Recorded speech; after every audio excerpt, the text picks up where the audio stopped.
meninggalkan lena yang panjang. Dingin air wudukku, titisan menggugur dosa. Alhamdulillah atas hidayah. Subhanallah, agungnya kuasamu, hebat kebesaranmu ya Allah. Tangisku memujimu, meruntun di jiwa. Subhanallah atas hidayah. Mihrabul Quran, ku jiwai kalammu yang suci, penawar hidup dan matiku, suluhan hidup dan hati. Mihrabul Quran, menikmati hikmah yang terpuji, nilai hidup damai terisi. Subhanallah walhamdulillah.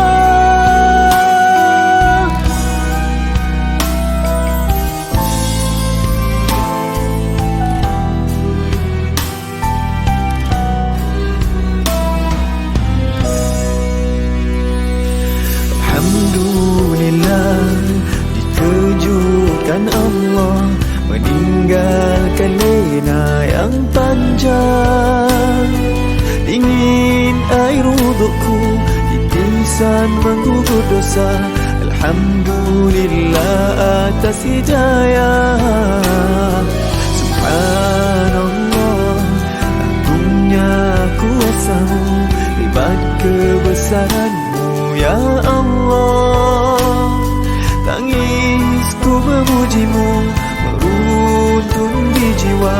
Subhanallah atas hidayah. Subhanallah, alhamdulillah. Subhanallah, alhamdulillah. Subhanallah, alhamdulillah.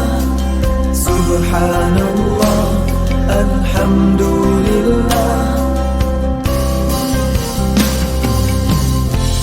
Mihrabul Quran, ku jiwai kalammu yang suci, penawar hidup dan matiku, suluhan hidup dan hati.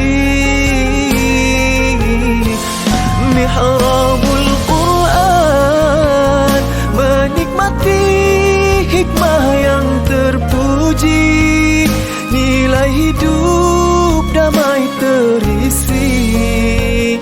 Subhanallah walhamdulillah.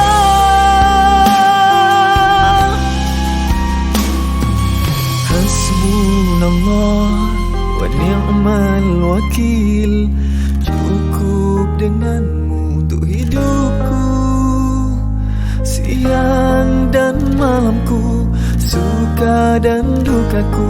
Dengan kalammu aku bahagia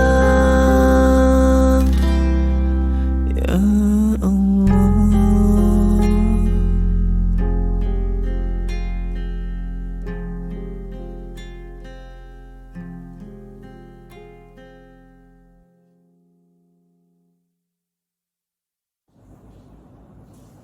Assalamualaikum warahmatullahi wabarakatuh. Alhamdulillah, apa khabar sahabat-sahabat Mihrab yang dirahmati Allah Subhanahu wa taala. Insya-Allah pada pagi ini sama-sama kita meneruskan bacaan Al-Quran sambungan daripada surah Al-Isra, yang muka surat 291 ayat yang ke-87 insya-Allah. Bismillahirrahmanirrahim. Illa rahmatan min rabbik إن فضله كان عليك كبيرا قل لئن اجتمعت الإنس والجن على أن يأتوا بمثل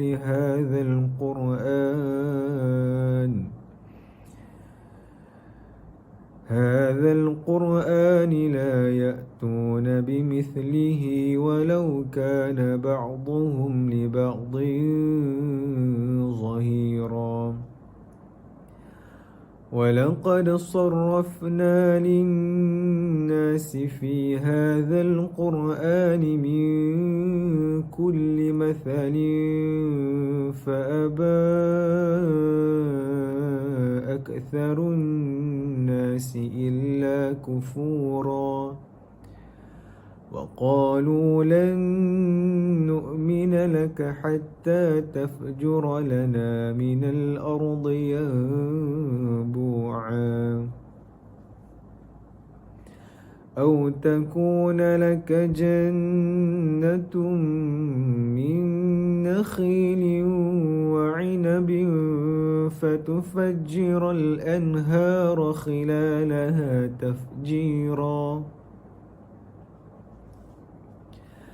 أو تسقط السماء كما زعمت علينا كسفا أو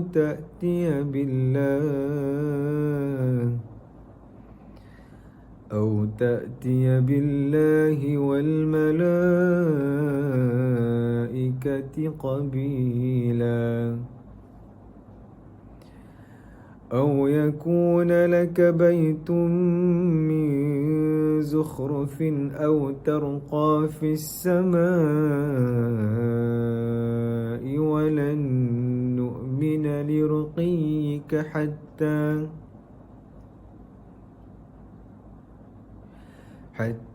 تنزل علينا كتابا نقرأه قل سبحان ربي هل كنت إلا بشرا رسولا وما منع الناس أن يؤمنوا إذ جاءهم الهدى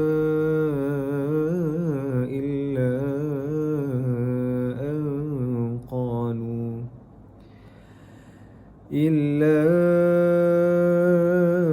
أن قالوا أبعث الله بشرا رسولا قل لو كان في الأرض ملائكة يمشون مطمئنين لنزلنا عليهم من السماء ملكا رسولا قل كفى بالله شهيدا بيني وبينكم إنه كان بعباده خبيرا بصيرا ومن يهد الله فهو المهتد ومن يضلل فلن تجد لهم أولياء من دونه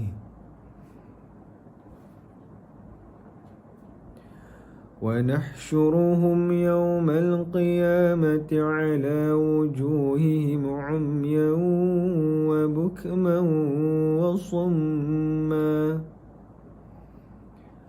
مأواهم جهنم كلما خبت زدناهم سعيرا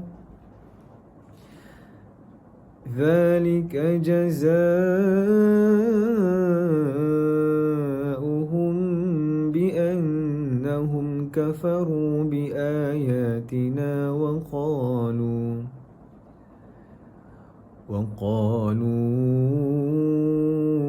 أإذا كنا عظاما أئنا لمبعوثون خلقا جديدا أولم يروا أن الله الذي خلق السماوات والأرض قادر على أن يخلق مثلهم وجعل لهم أجلا لا ريب فيه فأبى الظالمون إلا كفورا قل لو أنتم تملكون خزائن رحمة ربي إذا لأمسكتم خشية الإنفاق وكان الإنسان قتورا ولقد آتينا موسى 9 آيات بينات فاسأل بني إسرائيل إذ جاءهم فقال له فرعون إني لأظنك يا موسى مسحورا قال لقد علمت ما أنزل هؤلاء إلا رب السماوات والأرض بصائر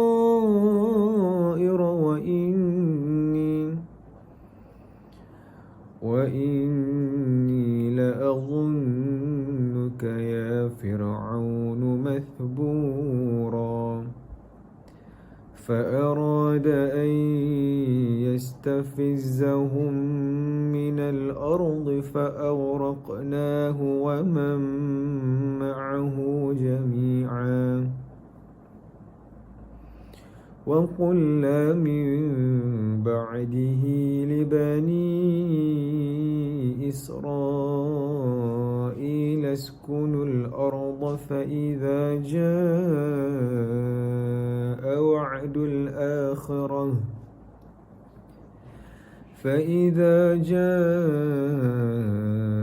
وعد الآخرة جئنا بكم لفيفا صدق الله العظيم.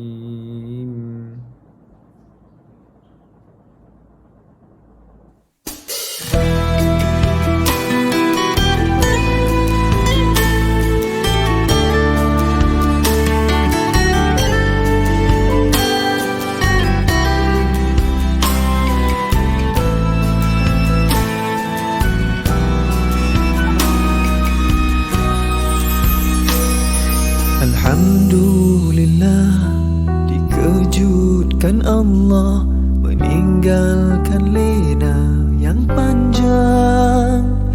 Dingin air wuduku, titisan menggugur dosa. Alhamdulillah atas hidayah. Subhanallah, agungnya kuasamu, hebat kebesaranmu ya Allah. Tangisku memujimu meruntun di jiwa. Subhanallah atas hidayah. Mihrabul Quran, ku jiwai kalammu yang suci, penawar hidup dan matiku, suluhan hidup dan hati. Mihrabul Quran, menikmati hikmah yang terpuji, nilai hidup damai terisi. Subhanallah walhamdulillah.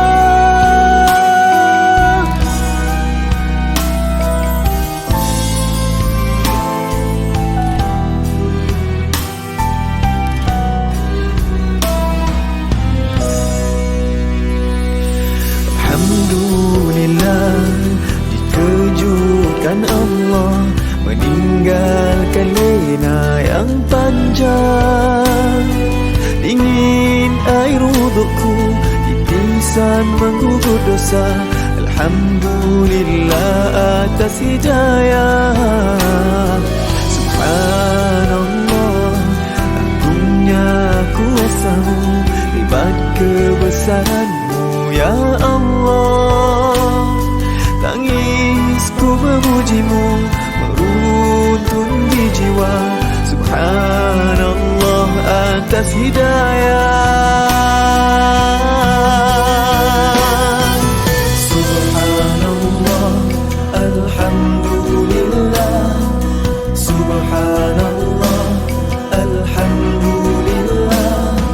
Subhanallah, alhamdulillah. Subhanallah, alhamdulillah. Mihrabul Quran, ku jiwai kalammu yang suci, penawar hidup dan matiku, suluhan hidup dan hati.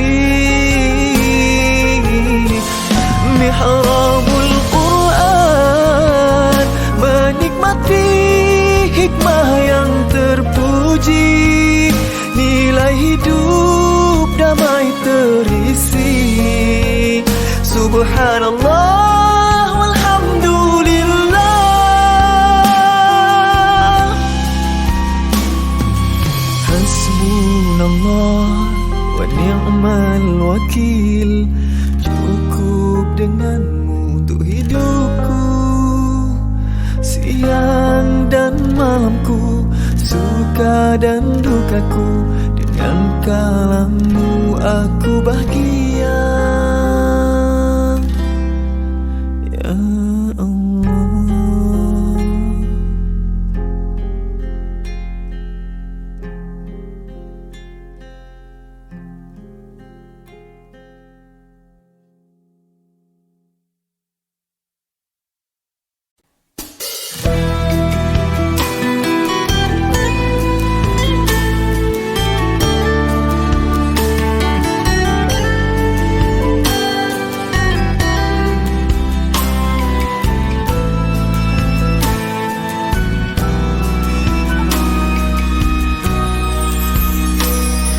Alhamdulillah Bismillahirrahmanirrahim. Assalamualaikum warahmatullahi wabarakatuh. Alhamdulillah, wassalatu wassalamu ala rasulillah. Tuan-tuan dan puan-puan yang budiman dan beriman, marilah sama-sama kita sama-sama berdoa agar Allah Subhanahu wa taala menjadikan sisa-sisa usia hidup kita ini adalah jalan taubat untuk kita kembali kepadanya, kepada Allah Azza wa Jalla, bergerak pada garis dengan Allah semakin taat dan dengan ummah semakin bermanfaat. Marilah sama-sama kita secara bersama memulakan kajian Asmaul Husna pada pagi ini dengan membaca Ummul Quran Al-Fatihah. A'udzu billahi minasy syaithanir rajim. Bismillahirrahmanirrahim. Alhamdulillahi rabbil alamin.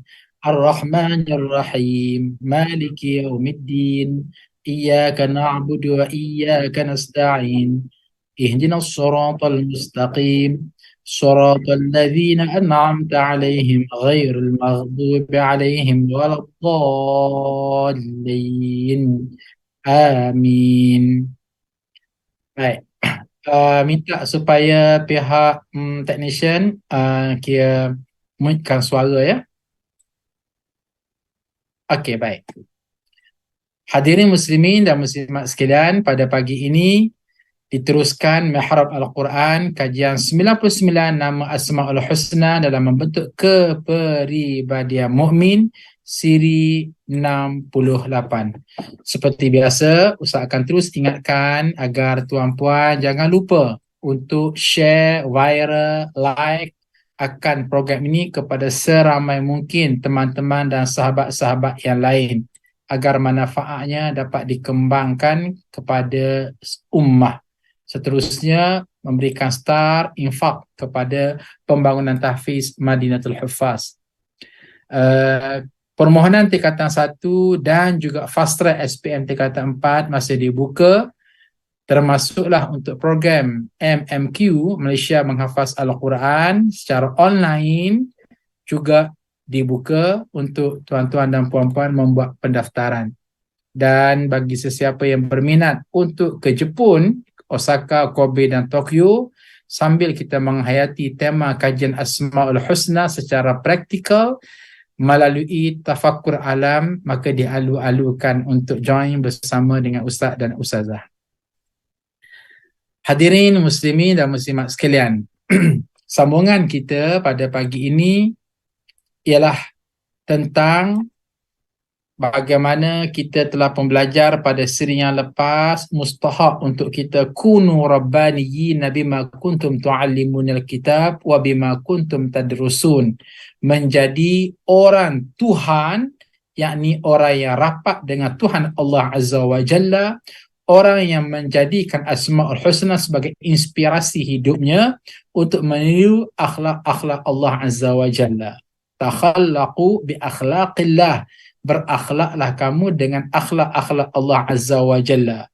Maka di sini Allah itu Asmaul Husna, berakhlak dengan akhlak yang adil. Kita juga sebagai hamba Allah mesti dan wajib berlaku adil. Jadi perbahasan pada pagi ini merujuk kepada kuantum yang kedua daripada 6 kuantum. Temanya dilarang tidak adil kerana membenci. Ayat 8 surah Al-Ma'idah. Firman Allah Azza wa Jalla, A'udzu billahi minasy syaithanir rajim. Ya ayyuhalladzina amanu kunu qawwamina lillahi syuhada'a bil qist wa la yajrimannakum syan'anu qaumin 'ala alla ta'dilu i'dilu huwa aqrabu littaqwa wattaqullah innallaha khabirum bima ta'malun. Wahai orang-orang yang beriman, hendaklah kamu jadi orang-orang yang selalu menegakkan kebenaran kerana Allah, menjadi saksi dengan adil, dan janganlah sesekali kebencianmu terhadap sesuatu kaum mendorong kamu untuk berlaku tidak adil. Berlaku adillah, kerana adil itu lebih dekat kepada taqwa, dan bertakwalah kepada Allah. Sesungguhnya Allah Maha mengetahui apa yang kamu kerjakan. Tuan-puan, ayat Quran yang hebat surah Al-Ma'idah ayat 8 ni, kita akan dapat memahami lebih detail apabila kita mempelajari asbabun nuzul. Asbabun nuzul maknanya sebab kenapa ayat 8 surah Al-Ma'idah ini diturunkan oleh Allah Azza wa Jalla. Al-qissahnya ialah pada tahun yang ke-8 Hijrah, apabila Rasulullah SAW bersama dengan para sahabat berjaya menakluk Mekah dan selesai daripada melaksanakan ibadah umrah, maka tibalah masa untuk Nabi SAW masuk ke dalam Kaabah. Pada masa itu mencari-carilah akan kunci Kaabah. Dan kunci Kaabah ni rupa-rupanya dijaga sejak turun-temurun daripada zaman jahiliah lagi oleh keluarga Banu Syaibah.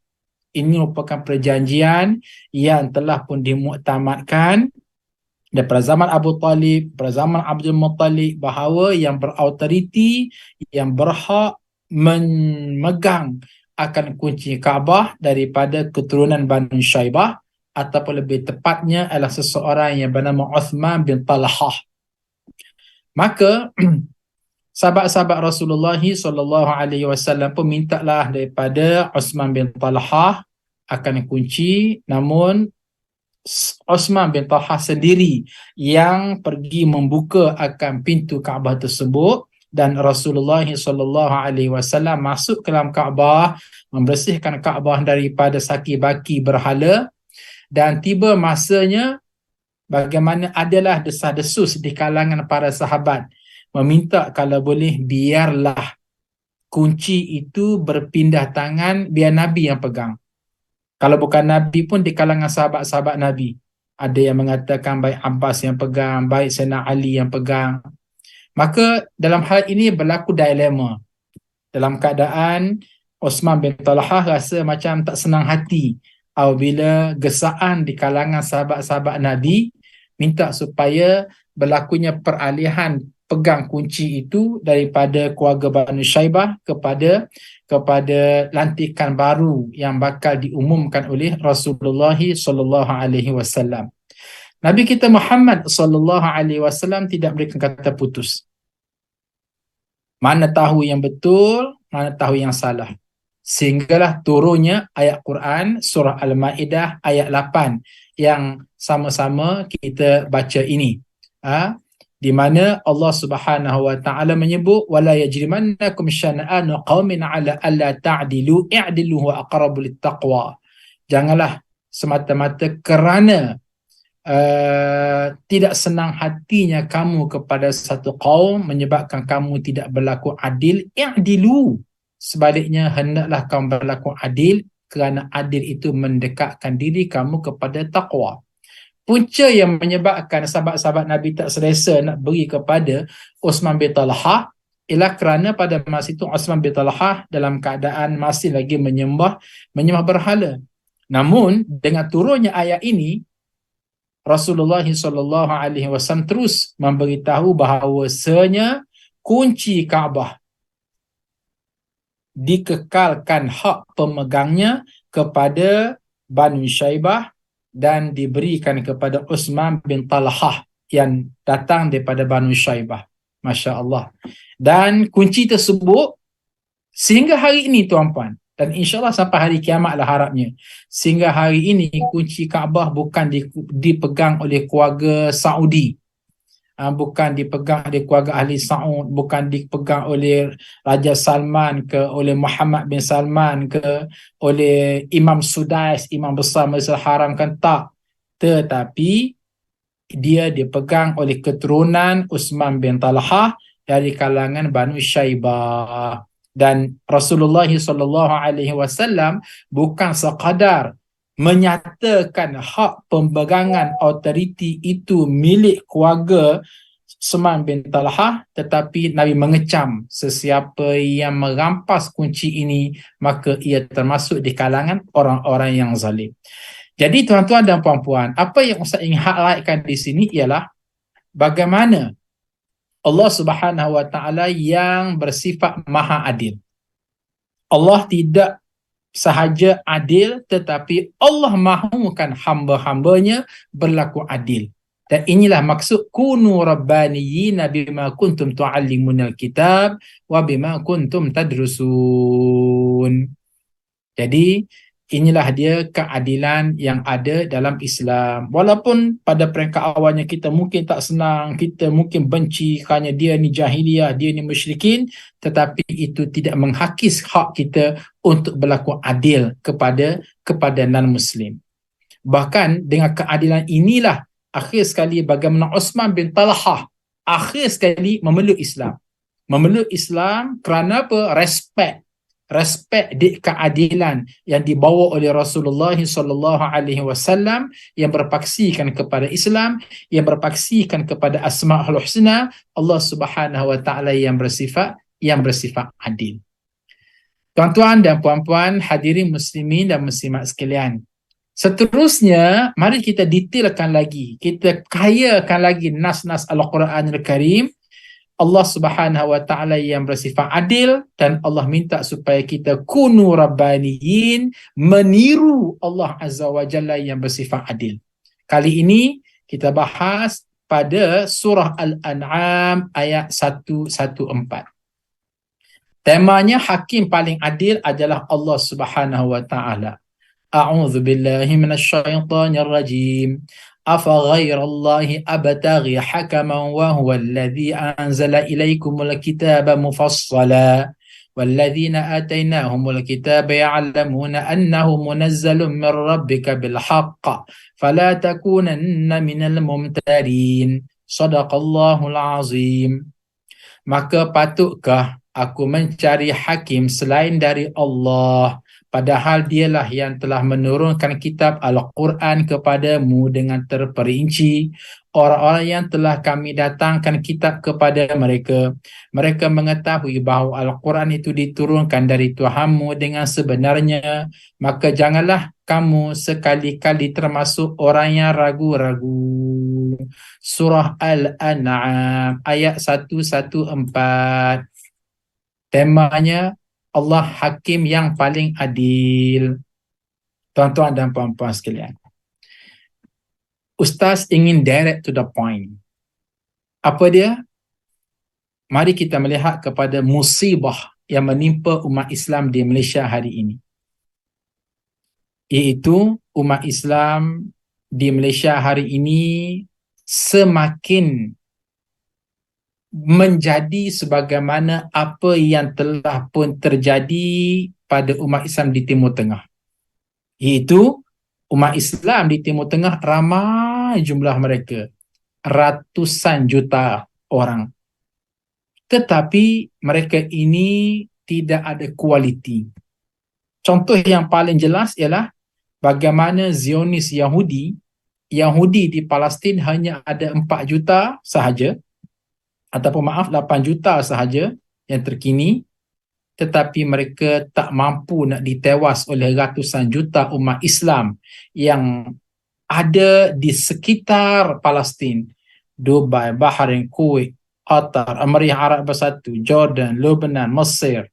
Ini semua negara-negara umat Islam yang kalau mereka bersatu, Masya Allah, Tabarakallah, 8 juta Yahudi terlampau kecil. Sebaliknya apa yang berlaku ialah dominasi Zionis Yahudi mulai menguasai ke atas umat Islam, yang menyaksikan bagaimana berlaku apa yang disebut at-tatbi', normalisasi. Normalisasi ni bahasa mudahnya ialah bagaimana sedikit demi sedikit Yahudi berjaya mempengaruhi pemimpin-pemimpin Arab supaya mengiktiraf akan Zionis Yahudi, dan segala yang berlaku sebelum daripada ini maka jangan dipanjang-panjangkan. Cerita Yahudi rampas tanah Palestin jangan dipanjangkan. Cerita Nakhbah tahun 48 jangan dipanjangkan. Cerita pembunuhan di Shabra Shatila jangan dipanjang-panjangkan. Jadi, puncanya apa dia? Puncanya kerana umat Islam tidak bersatu. Kenapa umat Islam di tanah Arab tak bersatu? Sebab mereka tak nak refer kepada Al-Quranul Karim. Ini punca yang paling besar. Maka hal yang sama sudah timbang, nampak semakin berbenih ada di Malaysia. Allahu Akbar. Maaf ya, bagaimana kita tengok orang Islam ramai di Malaysia, tetapi mereka tak bersatu padu. Tiba masa pilihan raya sebagai contoh, okey, parti-parti daripada umat Islam ramai sekali. Kamu dapat sikit, aku dapat sikit. Kamu dapat sikit undi, aku dapat sikit undi. Kamu dapat sikit undi, aku dapat sikit undi. Akhirnya koyak. Apa maksud koyak? Sebab masing-masing tak bersatu, lemah, maka yang kuatnya non-Muslim. Akhir sekali kita dapati bagaimana orang kata negara umat Islam, tetapi kalau kita tengok kepada frontliner, line up kepimpinan, orang ramai sekali orang bukan Islam yang menguasai Malaysia, wa imma di peringkat parlimen, wa imma di peringkat Dewan Undangan Negeri dan sebagainya. Tuan-puan jangan kata Ustaz berpolitik tak, tapi Ustaz bercakap dalam poin Allah yang bersifat adil. Apa Allah kata? Allah kata kalau kamu kembali kepada Al-Quran, kamu akan selamat dunia dan akhirat. Maknanya apa dia? Parti-parti umat Islam ni tolong jangan angkuh bongkak sombong. Kenapa nak berkelingkah sangat ni? Sedangkan kamu ni datang daripada wadah yang sama, menyembah Allah yang sama, Nabi yang sama, Rasul yang sama, Qiblat yang sama, Wahyu yang sama, Kaabah yang sama, Quran yang sama, hadis yang sama. Tapi kenapa tiba masa berkelahi sakan sampai ke pekat hilang kekuatan ummah? Maka ini something wrong yang berlaku. Apakah kita nak tunggu bumi Palestin, bumi Malaysia jadi macam bumi Palestin kali kedua? Apakah kita nak tunggu umat Islam diratah, dimamah dan dikuasai oleh bukan non-Muslim? Jadi Allah Subhanahu Wa Taala menyebut kepada kita, tuan-tuan dan puan-puan sekalian, iaitu Allah Subhanahu Wa Taala menyebut kepada kita bagaimana Allah Subhanahu Wa Taala menyebut bahawasanya, maaf ya, mana kita tadi? Allah nak beritahu, wahai umat Islam, wahai hamba-hambaku, ingat ya, aku yakni Allah Subhanahu Wa Taala ialah hakim. Hakim dengan maksud Allah hakim paling adil. Jika sekiranya kamu bertelingkah, kamu berbalah, kamu berkrisis, maka rujuklah Al-Quran. Al-Quran itu ilaikumul kitaba mufassala. Cuba tengok ayat 114 ni, surah Al-An'am. Ilaikumul kitaba mufassala. Diturunkan kepada kamu kitab namanya Al-Quran, dan fungsi kitab ini mufassala, menghuraikan segala kekusutan yang berlaku pada diri kamu. Apa jua masalah sekalipun, rujuk Quran, refer Al-Quran. Perpecahan ummah, rujuk kepada Al-Quran. Krisis, rujuk kepada Al-Quran. Maka insya-Allah umat Islam akan bersatu di bawah satu panji la ilaha illallah Muhammadar Rasulullah, berpadu di bawah Allah yang bersifat adil. Pada masa itu akan berlaku solidariti ummah. Bila berlaku solidariti ummah, maka umat Islam akan menjadi kuat. Apatah lagi apabila umat Islam mulai bertenggek, mulai menghayati Asmaul Husna. Keadilan Allah Azza wa Jalla bersifat mutlak. Allah itu adil kepada hamba-hambanya yang beriman. Allah juga berlaku adil kepada hamba-hambanya yang kufur. Jadi tuan-tuan dan puan-puan, itu sebab Ustaz kata, tidak ada orang yang paling mustahak belajar Asmaul Husna antara lain kecuali siapa dia? Itu dia, orang-orang politik Melayu Islam. Apabila orang-orang politik Melayu Islam, especially yang ada kuasa, tak kira kamu namanya Raja, Agung, Perdana Menteri, Menteri Besar, Esko, Menteri-Menteri, maka kesemua kamu akan khadi', tunduk dan patuh kepada Allah Azza wa Jalla, akan bersatu padu, umat Islam akan kuat, umat Islam akan gemilang, dan umat Islam tidak akan mudah diperkotak-katikkan oleh musuh-musuh Islam. Baik, itu yang ketiga.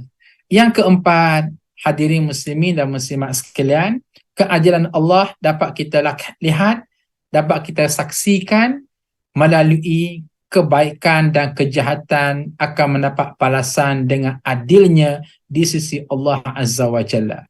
Sila rujuk surah Al-An'am ayat 160. A'udzu billahi minasyaitonir rajim.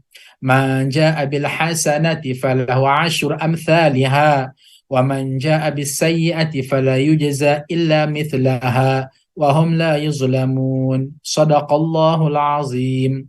Yang bermaksud, barang sesiapa membawa amal yang baik, maka baginya pahala 10 kali lipat amalnya. Dan barang sesiapa yang membawa perbuatan jahat, maka dia tidak diberi pembalasan, melainkan seimbang dengan kejahatannya. Sedang mereka sedikit pun tidak dianiayai, tidak dirugikan. Allahu Akbar. Tuan-tuan dan puan-puan sekalian, bila sampai tahap ni, tuan-puan harus kembali kepada satu kata kunci. Apa dia? Rahmat Allah mengatasi daripada keadilan Allah.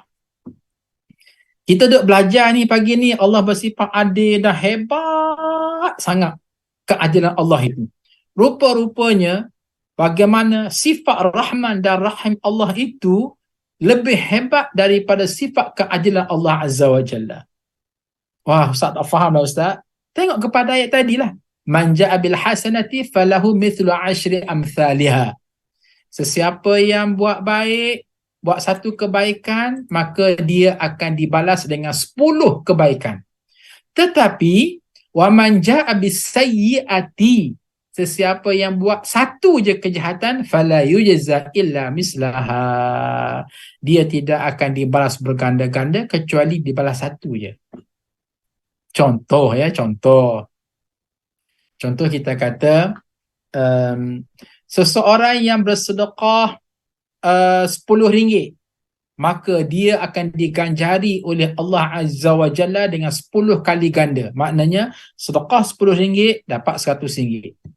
Nah, okey, sesiapa yang sekali buat baik kepada mak ayah dia, sekali dia buat baik, tapi falahu mithlu 'ashri amsalha, Di sisi Allah, Allah gandakan pahala itu menjadi 10 kali ganda.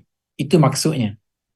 Jadi, kebaikan sekali yang kita buat, tapi Allah Azza wa Jalla gandakan 10 kali lipat akan ganjaran pahala.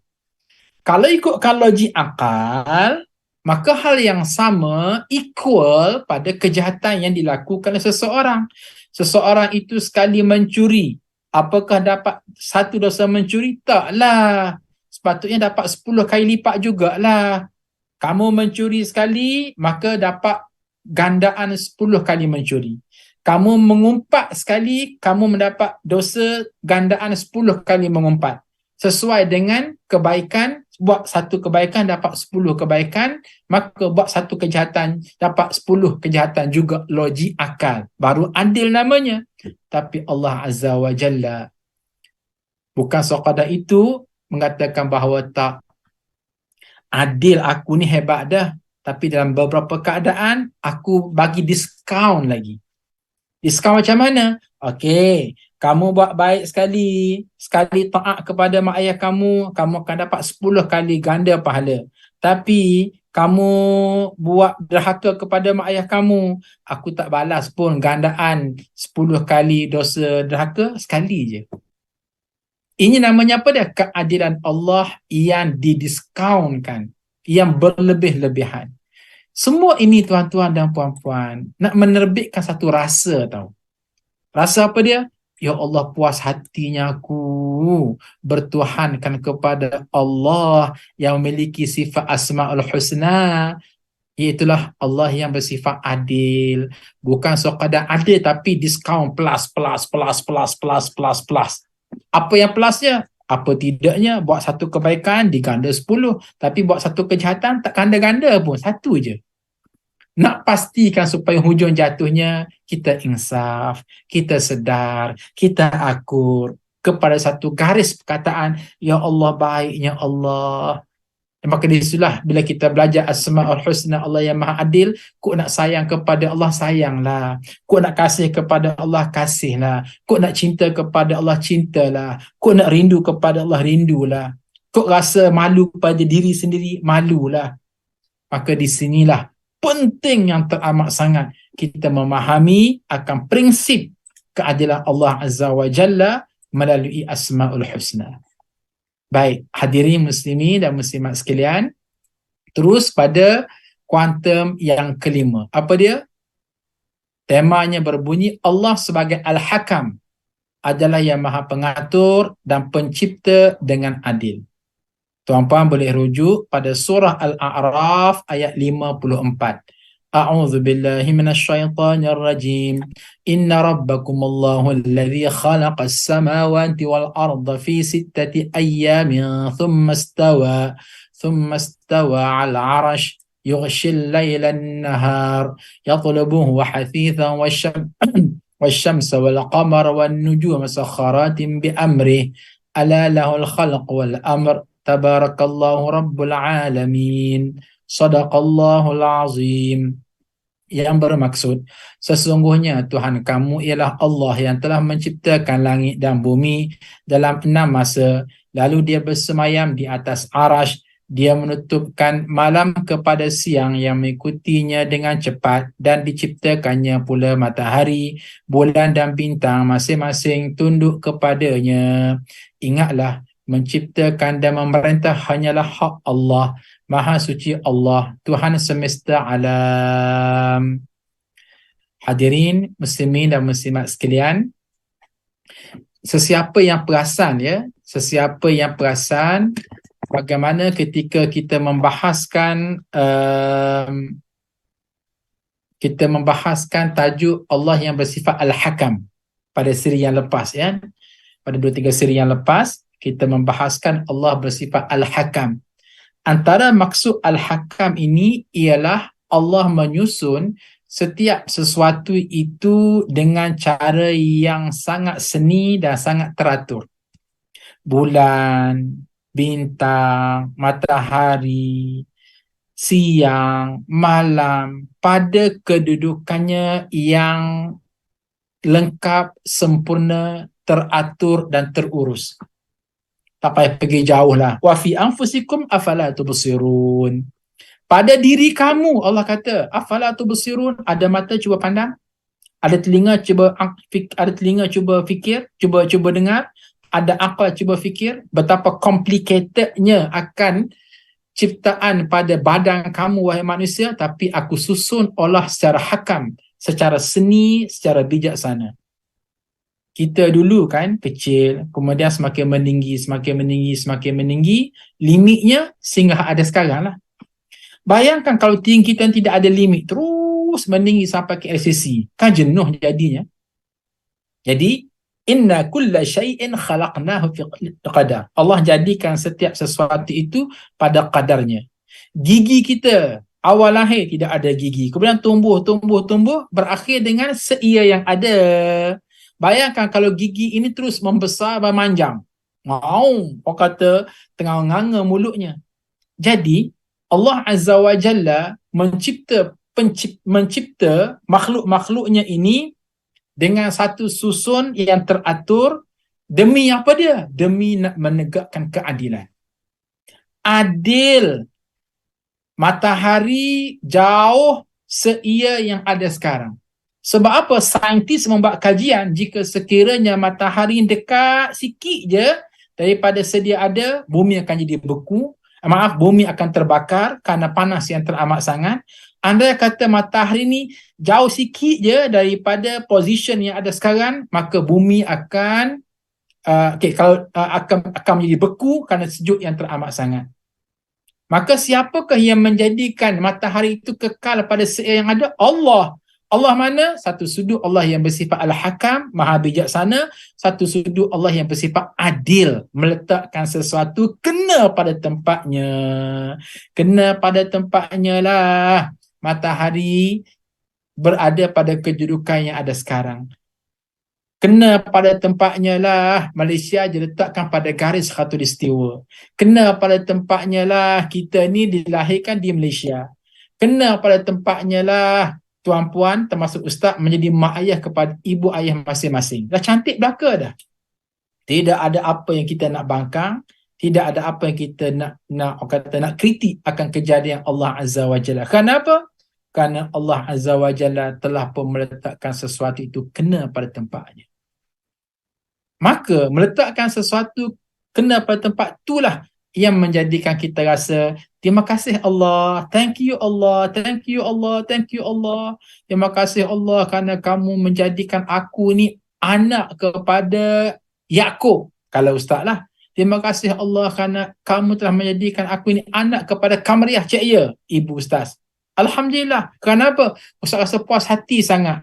Ustaz ada ayah namanya Yaqub, ustaz ada ibu namanya Kamariah. Ustaz ada isteri namanya Hafizah Musa. Ustaz ada 7 orang anak. Ustaz lahir, Ustaz berada di Gombak. Okey, Ustaz kata mengurus tahfiz Matun Hufaz. Oh Alhamdulillah. Kenapa? Allah meletakkan sesuatu kena pada tempatnya. Hal yang sama berlaku pada tuan-puan. Tuan-puan pun boleh menyebut-nyebut benda yang sama. Oh Alhamdulillah, adilnya Allah Ta'ala uruskan aku kena pada tempatnya. Aku ni anak kepada sekian ibunya, sekian ayahnya, sekian pasangannya, sekian tempat kerjayanya, sekian tempat tinggalnya, sekian rezekinya, sekian sihat sakitnya, sekian orang kata lumayan hidupnya. Kenapa? Ini adalah ketentuan Allah yang terbaik untuk aku, diurus, diatur oleh Allah yang mengurus aku tepat pada masa dan ketikanya, kena pada tempatnya, meletakkan sesuatu betul pada keadaannya, dan itu namanya Allah yang maha adil. Daripada situ aku rasa nak bersyukurlah. Nak rasa terima kasihlah. Nak mengembelingkan ketaatan kepada Allah, gembelinglah. Ini semua adalah jatuh cinta, kasih sayang yang dihasilkan daripada kita ma'rifatullah, mengenali Allah melalui Asma'ul Husna, Allah yang bersifat adil. Tuan-tuan dan puan-puan hadirin muslimin dan muslimat sekalian, seterusnya poin yang ke-6, ayat tentang keadilan Allah bernama Allah yang mengutuskan. Ni apa sini ni? Maaf ya. Allah menurunkan kitab suci dan mengutuskan Rasul untuk mengajarkan keadilan kepada umat manusia. Rujukannya surah Al-Hadid ayat 25. A'udzu billahi minasyaitonir rajim. Laqad arsalna rusulana bil bayyinati wa anzalna ma'ahumul kitaba wal mizan liyaquma an-nasu bil qist wa anzalna al-hadida fihi ba'sun shadidun wa manafi'u lin-nas wa liya'lama Allahu man yansuruhu wa rasulahu bil ghaib inna Allaha qawiyyun aziz. Shadaqallahul azim. Sesungguhnya kami telah mengutus rasul-rasul kami dengan membawa bukti-bukti yang nyata dan telah kami turunkan bersama mereka Alkitab dan neraca keadilan supaya manusia dapat melaksanakan keadilan, dan kami ciptakan besi yang padanya terdapat kekuatan yang hebat dan berbagai manfaat bagi manusia supaya mereka mempergunakan besi itu, dan supaya Allah mengetahui siapa yang menolong agamanya dan rasul-rasulnya padahal Allah tidak dilihatnya. Sesungguhnya Allah Maha Kuat lagi Maha Perkasa. Apa mesej yang Allah Azza wa Jalla ingin sampaikan daripada ayat ini? Ialah Allah menurunkan kitab suci dan mengutus Rasul untuk mengajar keadilan kepada umat manusia. Maknanya begini tuan-puan. Betapa adilnya Allah supaya manusia akhirat kelak, andai kata na'udzubillah masuk neraka, tidak persalahkan Allah. Wahai Allah, kenapa aku ni masuk neraka? Wahai Allah, munasabahlah aku masuk neraka. Sebab apa? Aku tak pernah didatangkan Nabi mengajar aku agama Islam. Aku tak pernah didatangkan Al-Quran untuk jadi petunjuk kepada aku. Maka Allah Azza wa Jalla yang bersifat adil, Allah bekalkan perkara ini siap-siap awal-awal semasa di dunia. Itu sebab tuan-tuan dan puan-puan, tidak pernah sunyi dunia ini daripada dua perkara. Ulangan sekali lagi, tidak pernah sunyi dunia ini daripada dua perkara. Pertama apa dia? Pertama ialah Nabi yang diutuskan oleh Allah. Yang kedua ialah kitab yang digunakan untuk membimbing ummah akan Nabi berkenaan. Allah utuskan Nabi Ibrahim, bersama dengannya ialah Suhuf Ibrahim. Allah hantarkan Nabi Musa bersama dengan kitab Taurat. Allah utuskan Nabi Isa bersamanya kitab Injil. Allah utuskan Nabi Daud bersamanya kitab Zabur. Allah utuskan Nabi Muhammad sallallahu alaihi wasallam kepada kita umat akhir zaman sampai hari kiamat bersamanya Al-Quranul Karim. Maknanya apa dia? Maknanya ialah Allah semacam nak kata begini, wahai hamba-hambaku yang menjadi umat Nabi Muhammad sallallahu alaihi wasallam, in case akhirat kelak kamu ini boleh ditimbang, na'udzubillah masuk neraka kerana tak beriman, kerana kufur, kerana syirik, kerana munafik, kerana zalim, kerana tak ikut ajaran Islam, maka tolong ya, jangan salahkan kepada aku. Oh, salah Allah lah ni tak beri hidayah. Salah Allah lah ni tak bawa hantar Nabi. Salah Allah hantar Rasul sebagai panduan. Tak hantar Al-Quran sebagai panduan. Allah kata, senyap. Sebab apa? Sebab aku dah hantar dah. Aku dah hantar Nabi, namanya Nabi Muhammad sallallahu alaihi wasallam untuk akhir zaman ini, dan aku hantar, orang kata, buku manual untuk disyarah oleh Nabi sebagai guide, way of life, namanya Al-Quranul Karim. Tunggu lagi kamu yang tak mahu ambil petunjuk, kamu yang tak mahu mengambil hidayah, itu bukan salah aku, salah kamu lah. Buktinya apa dia? Orang lain pun cari makan juga, orang lain pun bekerja juga, tapi mereka ada satu mindset yang lain, selain daripada bangun pagi celik mata, pergi kerja punch in pukul 8, punch out pukul 5 petang. At the same time, mereka ini juga adalah manusia-manusia yang berusaha mencari hidayah. Maka walaupun Nabi Muhammad sallallahu alaihi wasallam telah meninggal dunia, maka adanya para ulama yang menghuraikan kitab Al-Quranul Karim dan sebagainya. Jadi Allah Azza wa Jalla memang berlaku adil. Allah tak nak akhirat kelak manusia masuk neraka dalam keadaan tak puas hati. Yang Allah nak ialah manusia masuk syurga pun puas hati, manusia masuk neraka pun puas hati. Lain macam Ustaz ni. Tak, betul lah tu. Kita berbahas tentang keadilan Allah ni, pada Asmaul Husna, hujung jatuhnya seseorang itu insya-Allah masuk syurga pun puas hati. Sebab apa puas hati? Sebab dia ikut ajaran Islam, dia ikut para ulama yang mengikuti ajaran Rasulullah sallallahu alaihi wasallam, dan dia puas hati beramal dengan ajaran Islam yang penuh dengan keadilan, sebab ajaran Islam datang daripada Allah, Tuhan yang bersifat adil. Itu yang dia belajar daripada Asmaul Husna. Dan andai kata na'udzubillah dia masuk neraka pun puas hati. Kenapa puas hati? Puas hati aku masuk neraka pun. Sebab apa? Sebab aku memang ikut ajaran Islam. Aku bangkang ajaran Al-Quran. Aku bangkang ajaran hadis Nabi. Aku ikut nafsu. Aku ikut serakah. Aku buat zalim. Aku buat jahat. Aku tak ikut menu Al-Quranul Karim. Maka puas hatilah Abu Bakar masuk syurga, sebagaimana puas hatilah Abu Jahal masuk neraka. Puas hati Nabi Musa masuk syurga, puas hati Fir'aun masuk neraka. Sebab apa? Sebab masing-masing telah pun diberi apa yang patut oleh Allah Azza wa Jalla, Al-Quran, hadis Nabi, petunjuk, hidayah. Allah yang maha adil memberikan segala-galanya instrumen tersebut untuk dirujuk. Tapi apakan daya, ada manusia yang mengambil hidayah, ada manusia yang tidak mengambilnya. Maka dalam konteks kita yang belajar Asmaul Husna ini, Ustaz ingin berpesan satu pesanan yang diungkap oleh Buya Hamka. Buya Hamka ni seorang ulama tasawuf, seorang pejuang di Indonesia yang mengarang kitab tafsir Al-Azhar. Apa dia kata? Kalau hidup sekadar hidup, maka lembu di sawah juga hidup.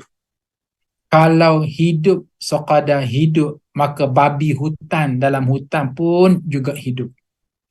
Maka kita ada agenda lebih besar daripada hidup. Daripada bangun pagi celat mata makan nasi lemak, terus separuh masak 2 biji tosi, kemudian bekerja, tunggu pencen, bila pencen, okey berkebun, kemudian tunggu mati. Tak. Kita ada agenda yang besar. Apa agenda besar? Mentauhidkan diri kepada Allah. Apa agenda besar? Belajar Asmaul Husna supaya kita ma'rifatullah. Apa agenda besar? Berjihad pada jalan Allah. Apa agenda besar? Berdakwah kepada Allah. Apa agenda besar? Menentang kekufuran dan musyrikin. Itulah dia sunnah Rasulullah sallallahu alaihi wasallam yang sangat besar, yang sangat agung. Jadi ini semua adalah semangat-semangat yang kita perolehi hasil daripada kita belajar Asmaul Husna.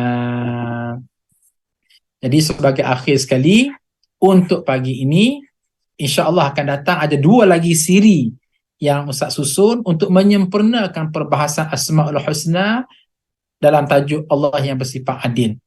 Jadi pada pagi ini mari kita sama-sama berkongsi satu doa mohon keadilan. Doanya berbunyi, Rabbana ftah bainana wa baina qaumina bil haqq wa anta khairul fatihin. Doa ini ada pada surah Al-A'raf ayat 89, bermaksud, wahai Tuhan kami, berilah keputusan antara kami dan kaum kami dengan hak adil. Engkaulah pemberi keputusan terbaik. Jadi insya-Allah yang paling penting, kita lah berlaku adil pada diri kita sendiri. Yang kedua ialah kita berjuang untuk menegakkan keadilan yang berasaskan kepada Islam. Dan pastinya Allah Azza wa Jalla akan meredai kita, menambahkan pahala untuk kita. Dan pada masa itu kita terasa bahawa hidup kita ni ada agenda besar. Bukan sekadar makan, minum, tidur, bangun, tetapi agenda dakwah, agenda menyampaikan risalah Islam, agenda untuk membantu ummah, menghapuskan kezaliman, dan ini merupakan sesuatu yang sangat mulia di sisi Allah Azza wa Jalla.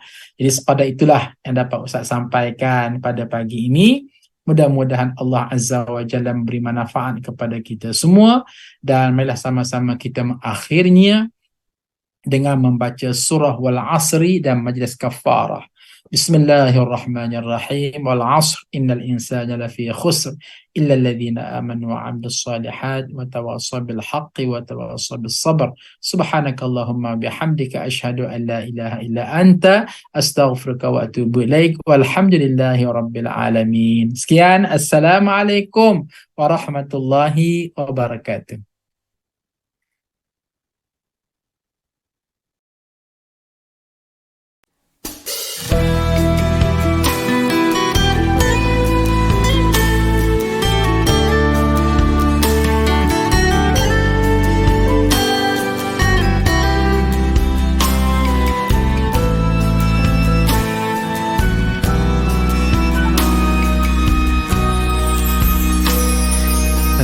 Alhamdulillah, dikejutkan Allah meninggalkan lena yang panjang.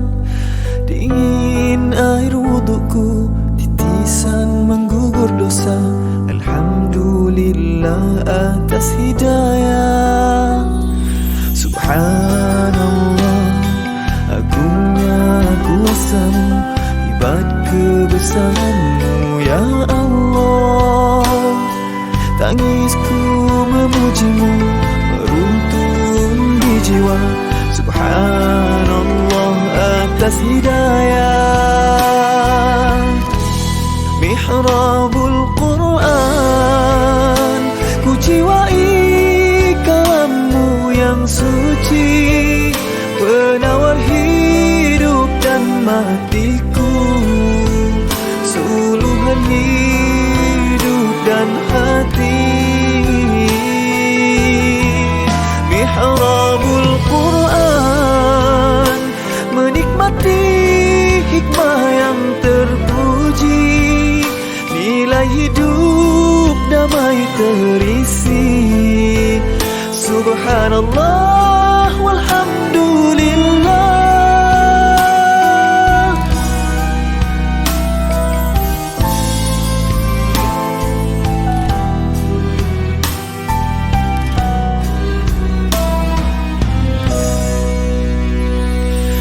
Alhamdulillah, dikejutkan Allah meninggalkan lena yang panjang.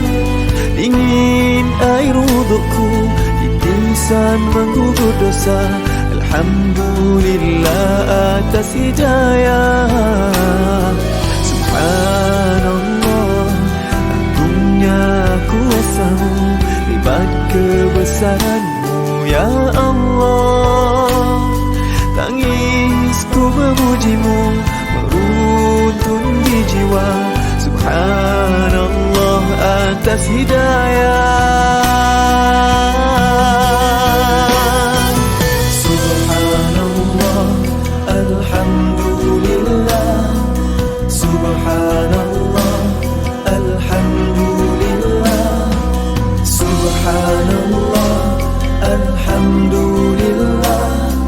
Subhanallah, alhamdulillah.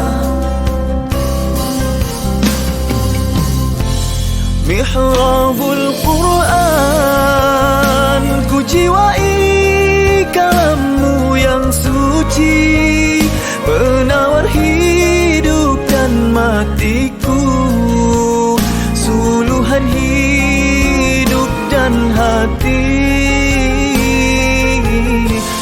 Mihrabul Quran, menikmati hikmah yang terpuji, nilai hidup damai terisi. Subhanallah walhamdulillah.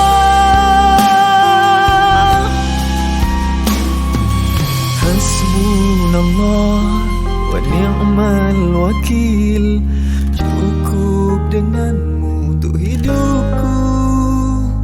Siang dan malamku, suka dan dukaku, dengan kalammu aku bahagia. Ya Allah.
kebesaran-Mu ya Allah.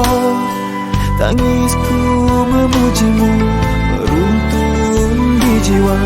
Subhanallah atas hidayah. Mihrabul Quran, ku jiwai kalam-Mu yang suci, penawar hidup dan matiku, suluhan hidup dan hati.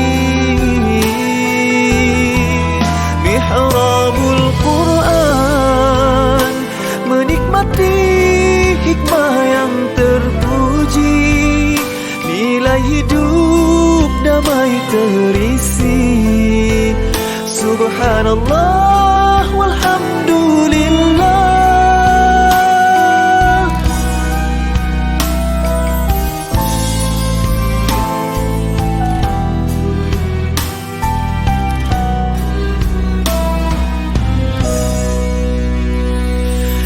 Alhamdulillah, dikejutkan Allah meninggalkan lena yang panjang. Dingin air wudukku, titisan menggugur dosa. Alhamdulillah atas hidayah. Subhanallah, agungnya kuasa-Mu, hebat kebesaran-Mu ya Allah. Tangisku memuji-Mu meruntun di jiwa. Subhanallah atas hidayah. Subhanallah, alhamdulillah. Subhanallah, alhamdulillah. Subhanallah, alhamdulillah. Subhanallah, alhamdulillah. Mihrabul Quran, ku jiwai kalam-Mu yang suci, penawar hidup dan matiku, suluhan hidup dan hati. Mihrabul Quran, menikmati hikmah yang terpuji, nilai hidup damai terisi. Subhanallah walhamdulillah.